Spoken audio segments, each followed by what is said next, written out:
তো এবার আমরা চলে এসেছি চিমনি বলে এই অফবিট হিডেন স্পটে। তো এটা কার্শিয়াং থেকে মোটামুটি 10 কিলোমিটারের মধ্যেই পড়ে। তো দেখতেই পাচ্ছ জঙ্গলের মধ্যে একটা চিমনি দাঁড়িয়ে আছে। এটা ব্রিটিশ জামানায় এখানে একটা বাড়ি ছিল, বাড়িটা তো ভেঙে গেছে, কিন্তু এই চিমনিটা দেখো এখনো ইতিহাসের সাক্ষী হয়ে দাঁড়িয়ে আছে। আর যারা তোমরা এই পছন্দ করো এই কুয়াশা ঘন জঙ্গল, তাদের জন্য একদম পারফেক্ট প্লেস। তো তোমরা এখানে আসতেই পারো এই চিমনিতে। এই পয়েন্টেই আমরা মোমো খেলাম, তারপর এখান থেকেই আমাদের বাগোড়া হয়ে আবার নিচে নেবে জোরবাংলো থেকে যেতে হবে দাওয়াই পানি। তো এটাই রাস্তা।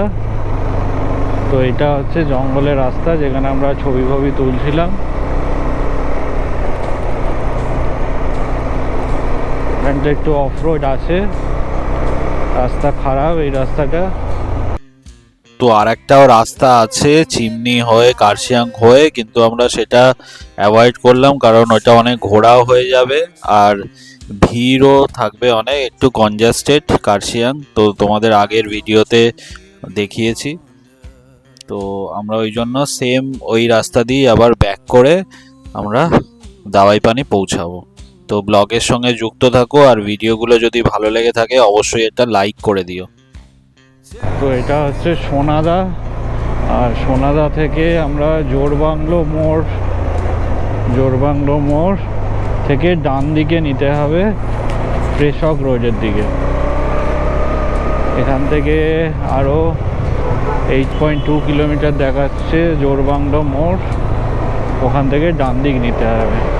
এটাতে আমরা এসেছিলাম তো দার্জিলিংয়ের সাইট সিনের সময়।